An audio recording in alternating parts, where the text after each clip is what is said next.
अस्सलाम वालेकुम dear students. अब पार्ट 2 का एमए इंग्लिश का सिलेबस डिस्कस करते हैं। ये सिलेबस यूनिवर्सिटी ऑफ सरगोदा का है। थोड़ी बहुत चेंजिंग्स है दीगर पंजाब की पाकिस्तान की यूनिवर्सिटीज़ में, काफ़ी चीज़ें इसमें सेम भी हैं। इसमें पार्ट 2 में आपने 4 पेपर कंपलसरी हैं, 4 सब्जेक्ट्स 100 मार्क्स के, यानी कि 400 नंबर का आपका जो सेक्शन है जिसमें 4 पेपर हैं 100 मार्क्स के, ये कंपलसरी सेक्शन है। इसके बाद जो आपके पास एक ऑप्शनल आपने चूज़ करना होता है, चाहे तो शॉर्ट स्टोरीज़ कर लें, लिंग्विस्टिक्स कर लें, ऐसे कर लें, या literature in English around the world कर लें। इसमें आपको जो मैं रेकमेंड करूँगा वो लिंग्विस्टिक्स करूँगा कि ये आपके लिए सबसे ज़्यादा बेहतर और स्कोरिंग है और इसका फ़ायदा भी ज़्यादा है। तो अगर आप लिंग्विस्टिक्स का सब्जेक्ट चूज़ करते हैं, अगर लिंग्विस्टिक्स का आप सब्जेक्ट चूज़ करते हैं तो वो आपके लिए सबसे ज़्यादा बेनिफिशियल होगा। इसका स्कोप ज़्यादा है, जॉब अपॉर्चुनिटीज़ इसकी बेस पे मिलेंगी।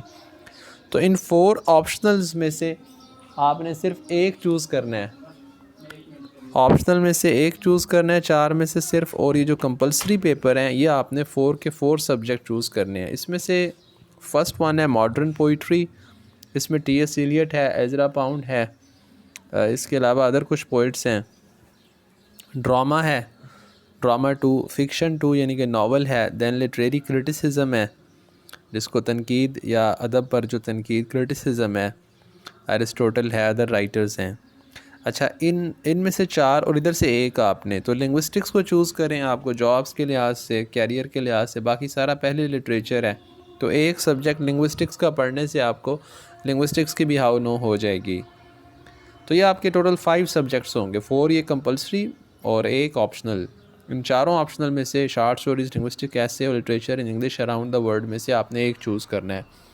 अगर ऐसे चूज़ करते हैं तो आपके CSS के ऐसे राइटिंग की तैयारी हो जाएगी। तो ऐसे या लिंग्विस्टिक्स में से ही एक चूज़ करें और कोई ना करें। टोटल 500 मार्क्स हैं पार्ट 2 के।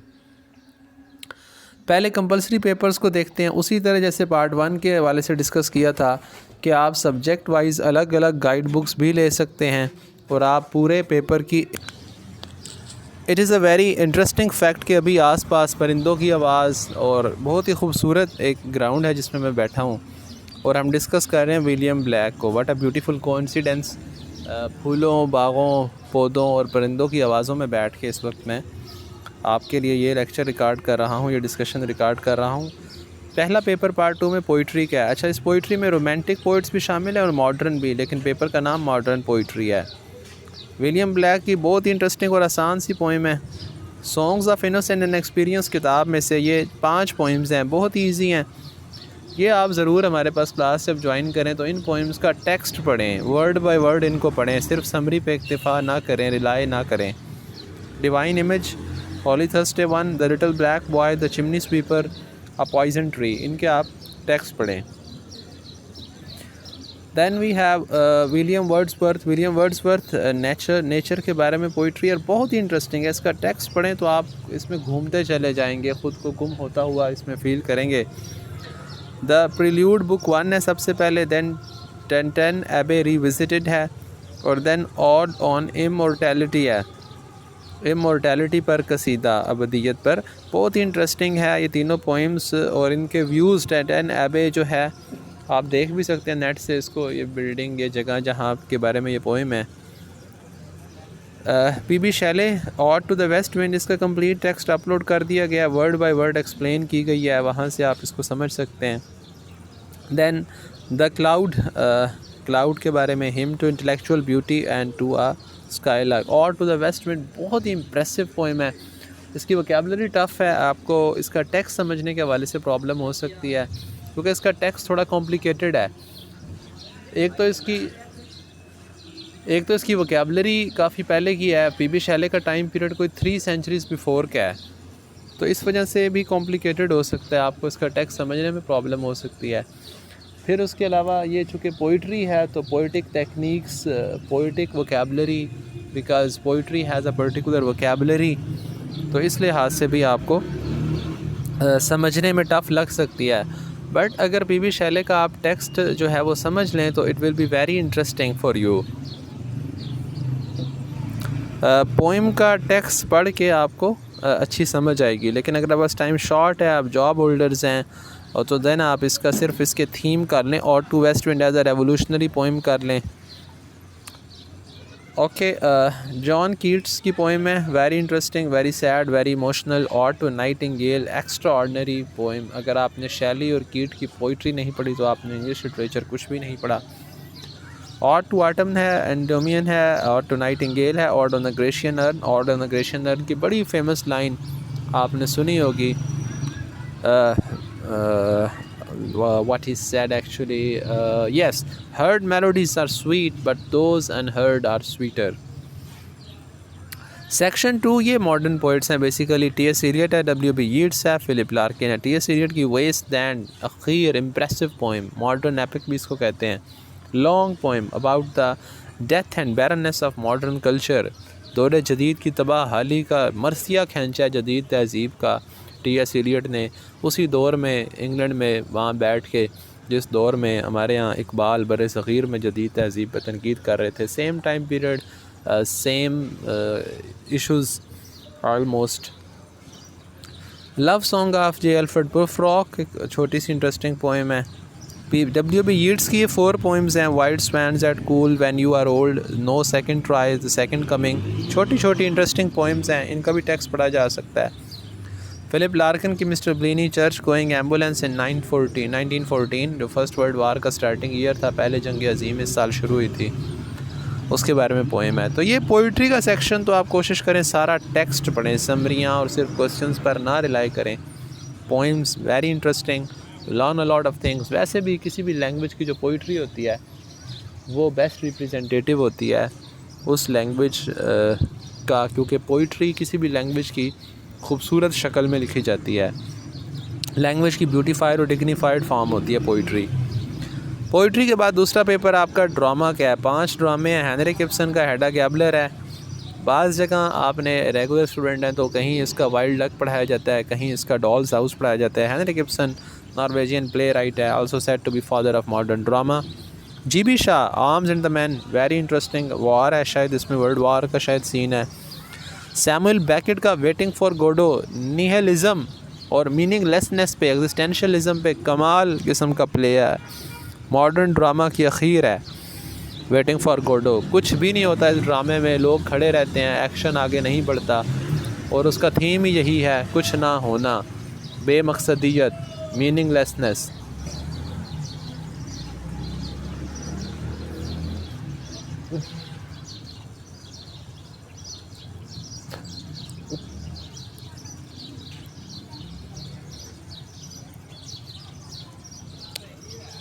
Then we have Edward Bond. Edward Bond का ड्रामा है द सी। एडवर्ड बॉन्ड का ड्रामा है द सी।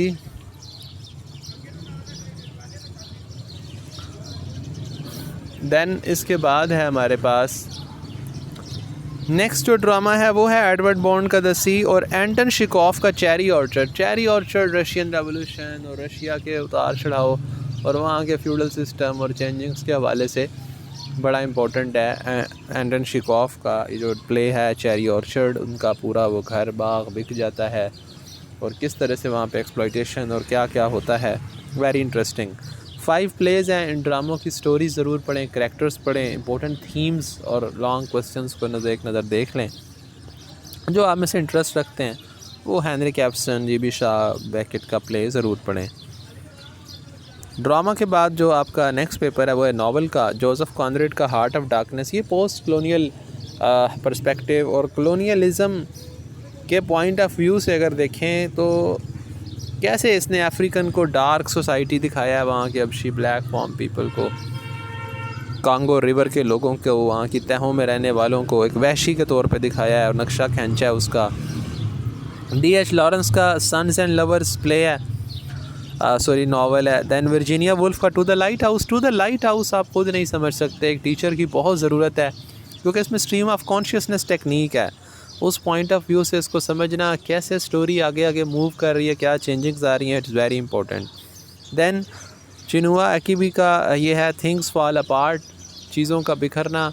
ये इसने ये दिखाया है, अब हार्ट ऑफ डार्कनेस वाले ने कहा था अफ्रीकन सोसाइटियों को वैशी लोगों की तरह, इसने क्या है भाई, अफ्रीकन की अपनी तहजीब है, कल्चर है, रवाज हैं, पूरा ह्यूमन सिविलाइजेशन है, कोई ये वैशी लोग और बैरबेरियंस नहीं है, they are also human beings. इसने अफ्रीकन कल्चर को प्रेजेंट किया है। विलियम गोल्डिंग का नावल है लॉर्ड ऑफ द फ्लाइज, बड़ा इंटरेस्टिंग नावल है। छोटे छोटे बच्चे एक जजीरे पे गुम हो जाते हैं, वहाँ पे रह जाते हैं, स्कूल के बच्चे, उन्हें कोई कश्ती, कोई बहरी जहाज़ का हादसा, कहीं से वो आते हैं बहरहाल, और वहाँ वो कैसे रहते हैं, कैसे सरवाइव करते हैं, आपस में कैसे लड़ते हैं, क्या क्या होता है, बच्चों का वेरी इंटरेस्टिंग नावल। इसके बाद है क्रिटिसिज्म। क्रिटिसिज्म में अरिस्टोटल, अरस्तू की किताब है पोएटिक्स, ड्रामा क्या होता है, ट्रेजेडी क्या होती है, हीरो की क्वालिटीज़ क्या होती हैं, ये सारे डिस्कशंस है इसमें। उसके बाद फिल्म सिडनी की बुक है an apology for poetry, poetry के डिफेंड में, अदब लिटरेचर के हवाले से। टी.एस. एलियट के कुछ एसेज हैं। अब लिटरेरी क्रिटिसिज्म होता क्या है, तबसरे, तज्ज़िये, तनकीद, अदब के मुख्तलिफ मौज़ूआत के हवालों से। ट्रेडिशन एंड इंडिविजुअल टैलेंट एक ऐसे है, एक मेटाफिज़िकल पोइट्स, वेरी इंटरेस्टिंग ऐसे। इसका टेक्स्ट पढ़ें, एलियट के एसेस का कंप्लीट चारों ऐसे अच्छे से पढ़ें वर्ड बाय वर्ड। आपको बाद में पंजाब पब्लिक सर्विस कमीशन की जॉब्स के हवाले से, डेमोज़ और इंटरव्यूज़ के हवाले से, ये जो टी.एस. एलियट के एसेस हैं, ये आपको कैरियर में बहुत काम आएंगे। Milton 1 and Milton 2, John Milton poet के हवाले से टी.एस. एलियट ने 2 बड़े अच्छे ऐसे लिखे हैं। क्लीन ब्रूक्स का selection the well wrought urn में से, why does poetry communicate, what does poetry क्या कम्युनिकेट करती है, ग्रेस स्टोरीड। कीट्स का sylvan historian, history without footnotes. Keats के बारे में great rooted blossomer. Catherine Belsey की क्रिटिकल प्रैक्टिस बुक है, और प्रैक्टिकल क्रिटिसिज्म ये कंपल्सरी है, आपने लाजमी पढ़ना है। ये क्रिटिसिज्म की कुछ बुक्स हैं, इसमें से अरिस्टोटल को, एलियट को लाजमी देखें, कैथरीन बेल्से को देखें। इसमें से अगर आप टेक्स्ट ना पढ़ सकें तो मेन आइडियाज़, कॉन्सेप्ट्स पकड़ने हैं, क्योंकि ये क्रिटिसिज्म है ओवर लिटरेचर, अबाउट लिटरेचर।